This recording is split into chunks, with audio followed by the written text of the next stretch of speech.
Pielūgsim Dievu, pirms iedziļināsimies Dievu vārdā. Dārgais Kungs, mēs pateicamies, ka Tu esi devis mums dzīvības vārdu, patiesības vārdu, kas var glābt un dāvāt mūsu dvēselēm pestīšanu, Kungs. Es lūdzu, ka Tu svētī savu vārdu, Kungs, un lieto mani kā Tavu kalpu, Kungs, lai Tavu vārdu darīt skaidru un saprotamu, Kungs. Tad es uzticos Tev, Svētais Gars, ka Tu esi tas, kurš savu vārdu darīs dzīvu un aiznesīs līdz mūsu sirdīm, līdz mūsu dvēselēm, līdz mūsu prātam, Kungs, kur tas iesakņosies un nesīs to augļus, ko Tu esi jau ieplānojis. Lai Tev par visu gods un pateicība. Amen. Sveic vēlreiz jūs šajā svētku nedēļā. Mēs šajā svētku laikā, mums ir tādi divi notikumi, ir 11. un 18. novembris. Bet cik interesanti, ka šie notikumi, ko mēs atzīmējam, patiesībā ir jauktā secībā. Vispirms 18. novembrī Latvija ieguva savu neatkarību, tika nodibināta brīva valsts, bet nepilnu gadu vēlāk, 11. novembrī, šī brīvā valsts bija jāizcīna vēlreiz un bija jāpadzen pēdējais ienaidnieks, kurš centās šo brīvību atņemt. Un mēs varam redzēt, ka bez cīņas nav uzvaras. Kas ir tas ienaidnieks šodien? Kas vēlas mums atņemt to brīvību, ko dāvinājis mums Kristus? Kas ir tā cīņa, uz ko mēs esam aicināti šodien? Bieži vien mēs pat nepamanām, ka notiek šī cīņa. Bieži vien mēs nepamanām, kā ienaidnieks, līdzīgi kā tālaus taurētājs, kaut kur lavās iekšā un solīt pa solītim. Un lai novērtētu, uz kuru pusi tā cīņas frontes līnija ir pabīdījusies, ir vajadzīgs kāds, kurš daudz ilgākā laika posmā pats ir bijis cīņā, ir vērojis šo pasauli un ir vērojis, kas notiek draudzē. Ir vajadzīgi, es teiktu, kādi 10, 20, 50, pat ilgāks laika posms, lai novērotu, kur tad īsti ir šī cīņa un pret ko mums ir jācīnās. Un es domāju, mums reti kuram būtu svešs tāds mums mīļš brālis, profesors Ilmārs Hiršs. Ilmārs Hiršs, kurš ir jau cienījamā vecumā, 83 gadi, un viņš ir varējis novērot tādu ilgāku laiku, teoloģijas profesors, un arī no tādas savas perspektīvas izdarīt kādas secinājumus. Savā grāmatā Uzvarētāja ceļš iesaku izlasīt.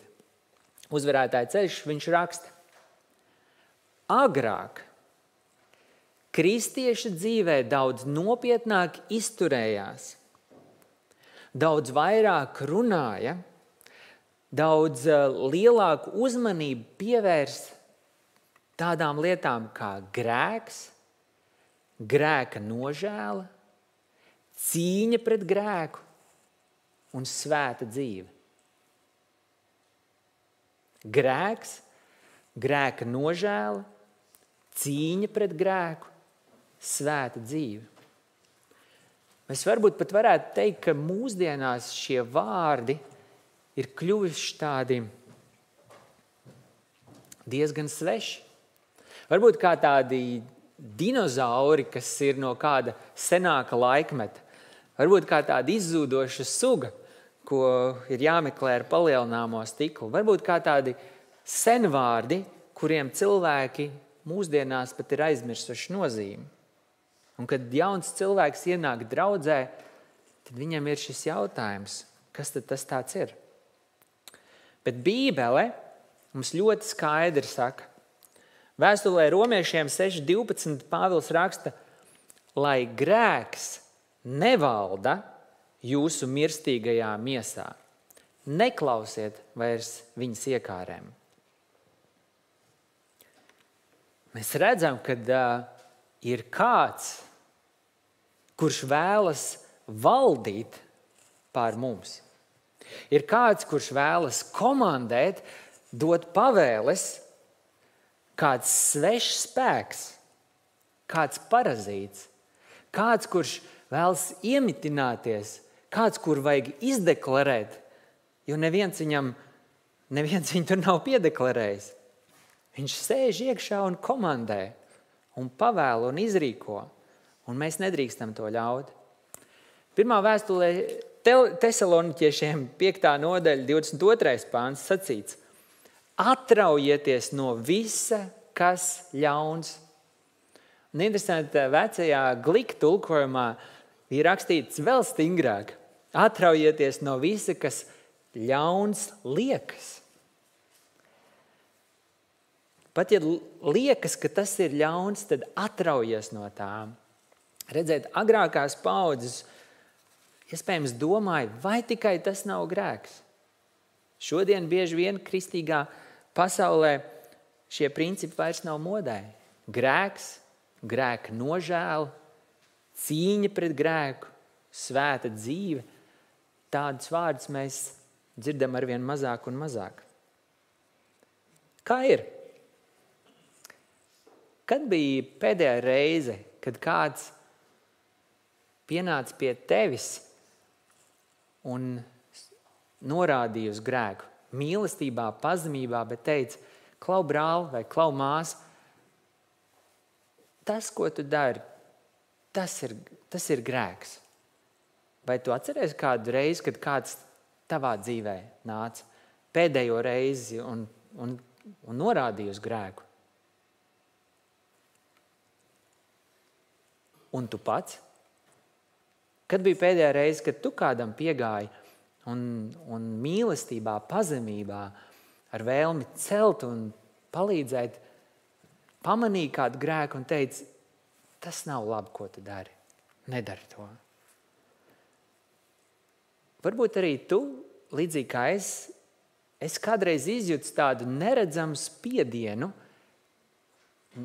varbūt smīkņāšanu, varbūt neērtību runāt par grēku. Kad ir tāda iespēja runāt, tad tāds, nezinu, no kurienes uzrodās šis spiediens.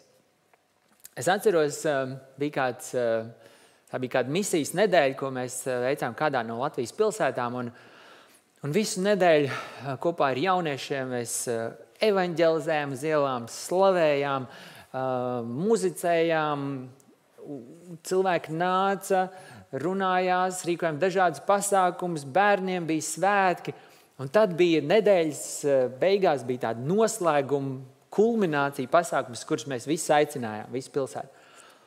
Un tur sapulcējušies cilvēki, pārdesmit cilvēki, kad ap 60 varētu būt, un ir dziesmas, slavēšana, liecības, un tad pienāk tas mirklis, kad ir jāstāsta evaņģēlijs. Un tajā brīdī, kad ir jārunā par grēku, pēkšņi tā mute ir tāda stīva.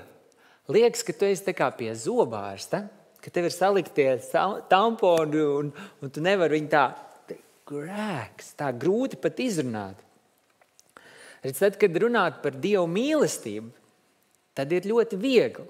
Bet tad, kad ir jārunā par grēku, tad ir tā kā tāds karsts kartupels. To ir grūti izrunāt. Mēs varētu teikt, kur tad ir tā vaina? Varbūt vaina ir tajā pasaulē.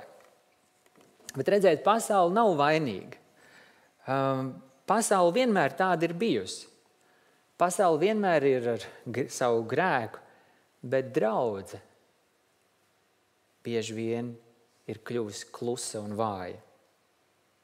1. Timotejam 3.15 sacīts: dzīvā Dieva draudze, patiesības balsts un pamats.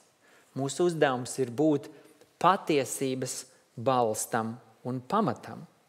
Romiešiem 12.2 sacīts, un netopiet šai pasaulē līdzīgi, bet pārvērtieties, atjaunodamies savā garā, jeb tādā sirdsprātā, lai pareizi saprastu, kas ir Dieva griba, to, kas ir labs, tīkams un pilnīgs. Tad netopiet šai pasaulē līdzīgi.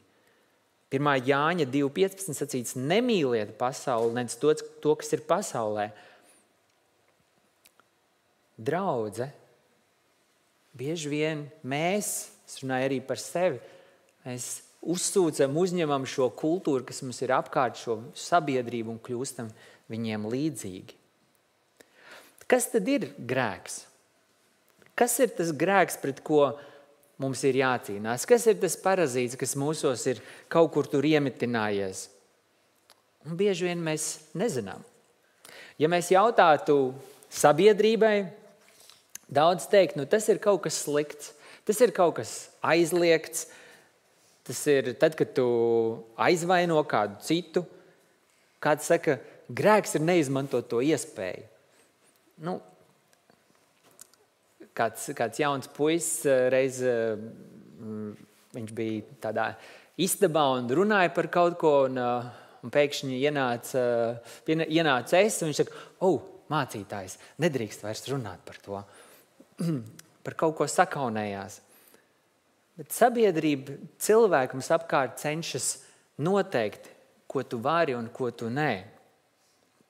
Es atceros, kādā intervijā kāds mācītājs teica, ka sabiedrība ļoti seko līdzi, vai tu nepasaki kādu rupi vārdu, tu esi kristietis, vai tu nepasaki kādu, neizsprūk kāds vārds, varbūt, ka tu nenospļaujies kaut kur ceļa malā. Viņš minēja, ka sabiedrība pat skaita katru purkšķi, ja tāds ir. Un viņi pievērš šīm lietām. Bet vai tad grēcīga sabiedrība varētu noteikt draudzei, kas ir grēks un kas nav? Vai sabiedrība, kas pati grēko un neievēro to, var noteikt draudzei? Taču nē. Grēks ir reliģisks jēdziens, ko uz visiem laikiem ir nodefinējusi Bībele. Un grēku mēs varam mērīt labs, slikts. Un tur mums tā ļoti viegli un skaidri. Drīkst, nedrīkst. Ļoti skaidri. Bet patiesībā mums ir jāskatās dziļāk. Un jo pirmo cilvēku grēks nebija aizliegtā augļa ēšana. Tas bija tikai veids, kā šis grēks izpaudās. Viņu grēks bija nepaklausība Dievam. Viņu grēks bija raušanās uz neatkarību no Dieva. Viņu grēks bija neticēšana tam, ka Dievam ir labākais plāns viņu dzīvē. Tur ir tā īstā sakne. Vai tad Ādams un Ieva neticēja Dievam? Ticēja. Vai tad viņi nepazina Dievu? Pazina vēl labāk nekā mēs, vai ne? Viņi pat redzēja un staigāja kopā ar viņu. Vai viņiem nebija attiecības ar Dievu? Bija. Tad kāpēc viņi tika izdzīti no Ēdenes dārza? Jo viņi nepaklausīja. Viņi gribēja būt neatkarīgi un viņi neticēja, ka Dievam ir vislabākais plāns viņu dzīvē. Arī jaunā derība mums to saka. Romiešiem 1.21, jo zinādami Dievu, viņi to nav turējuši godā kā Dievu, viņam nav pateikušies, bet savos spriedumos krituši nīcības gūstā un savā sirds neprātā iegrimuši tumsā. Bībele mūs aicina cīnīties. Bībele mūs aicina cīnīties pret šo grēku. 1. Timotejam 6.12 sacīts, cīnies labo ticības cīņu. Cīnies. Dieva vārds aicina uz cīņu. Ebrejiem 12.4 sacīts vēl stingrāk, vēl skaidrāk.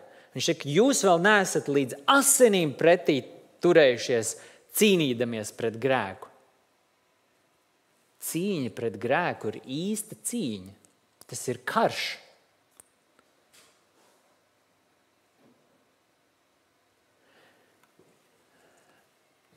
Es reizēm esmu dzirdējis, ka draudzēs ir dažādas cīņas. Pēdējā laikā mazāk es daudz neinteresējos, kas tur kurās draudzēs notiek, bet šad tad šur tur jau kaut kas ir dzirdēts, ka draudzēs notiek visādas cīņas. Reizēm cīņas ir par kādas dziesmas dziedāt. Vai pareizi, vai tādā stilā, vai tādā veidā. Es nezinu, ir tādas, nav tādas cīņas.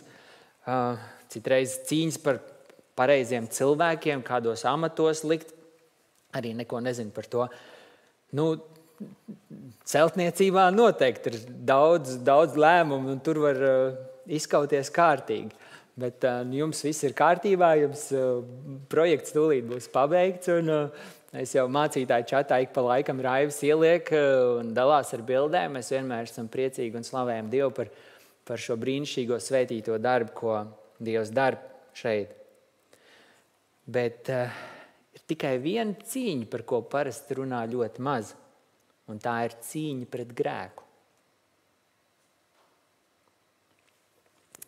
Cīņa pret grēku ir īsta cīņa. Un Bībele saka, ka šī cīņa pret grēku var novest pat līdz izmisumam. Arī Pāvils, apostols Pāvils, viņš bija tikai cilvēks, un viņš nebija kādā īpašā skafandrā vai tērpā, kas viņu pasargātu no grēka, jo tas grēks, tas parazīts kaut kur šeit iekšā mīt.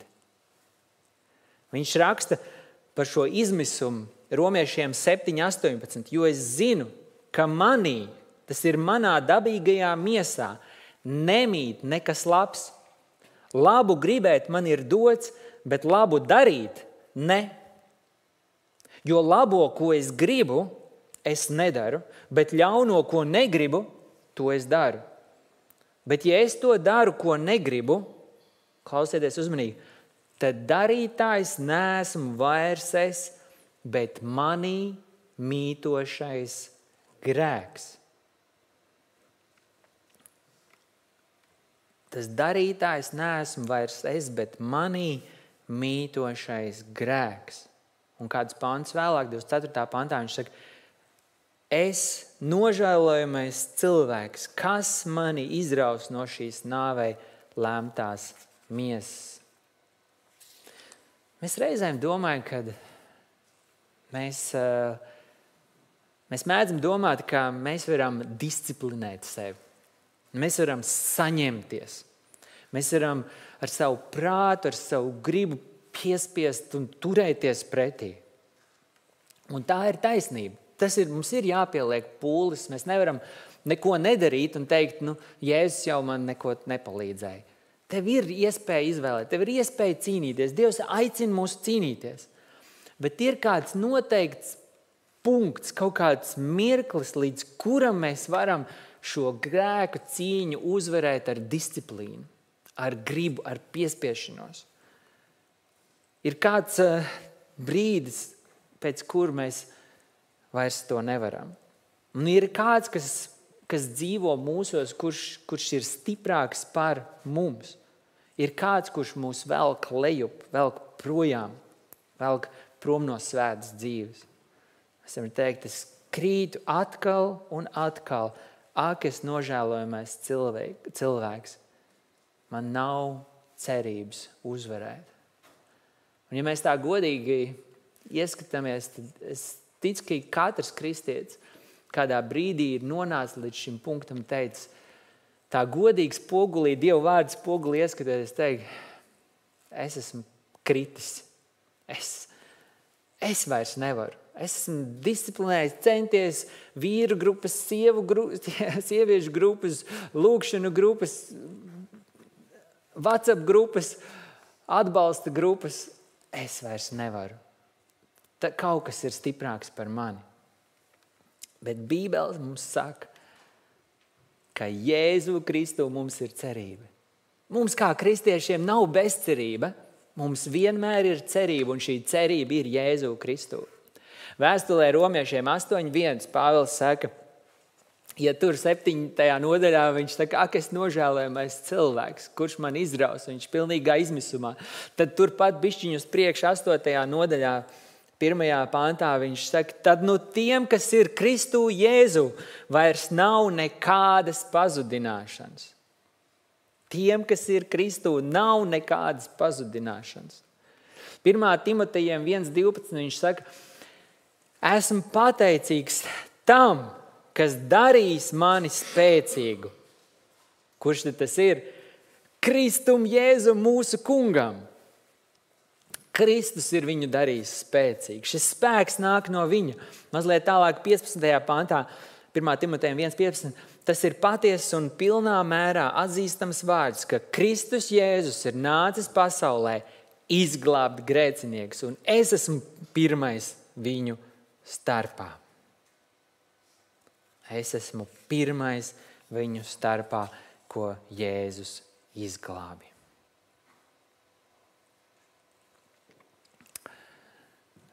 Grāmata, ko es pieminēju sākumā, Uzvarētāja ceļš, profesors Ilmārs Hiršs raksta par savu cīņu ar grēku. Un arī viņš kādā brīdī nonāca punktā, kur viņš jautā Dievam, kā es varu kalpot? Es neesmu derīgs. Es esmu grēcinieks. Un viņš ir cīnījies, par šo cīņu varat izlasīt tur, bet viņš nonāk kādā brīdī. Un savā izmisumā viņš iet pa kādu ceļu, nomaļ ceļu un līst lietus. Cik var noprast, varbūt pat ir nakts. Un viņš sauc uz Dievu. Viņš saka, es vairs nevaru.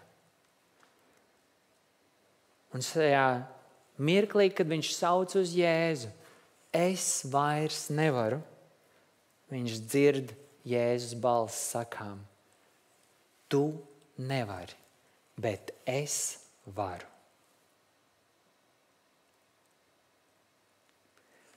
Mūsu nespēkā, mūsu vājākajā, zemākajā brīdī Jēzus mums pastiep roku. Viņš jau ir bijis kopā ar mums visu brīdi. Viņš ir vērojis šo cīņu, bet mums ir nepieciešams atzīt savu nespēku, lai mēs varētu pilnībā savu spēku meklēt Kristu. Bez cīņas nav uzvaras, bet bez padošanās Jēzum nav žēlastības. Un noslēdzot, es vēlos jums iedot tādus 4 tādus vienkārši praktiskus punktus. Tā pirmā lieta ir, ja tu cīnies ar grēku, tu ieraugi savā dzīvē grēku, tad pirmā lieta nosauc to vārdā. Tu vari izmainīt tikai to, ko tu nosauc vārdā. Nosauc, tas ir mans grēks. Tā ir lieta, ar ko es cīnos. Otrā lieta, nožēlo. Lai nāk par tevi tāda patiesa nožēla, man ir žēl. Es nesamierinos, es nepievēru acis, es nesaku vienkārši ar vārdiem, bet man patiešām ir žēl un nožēlo to Dievam. Trešā lieta, piesaki karu.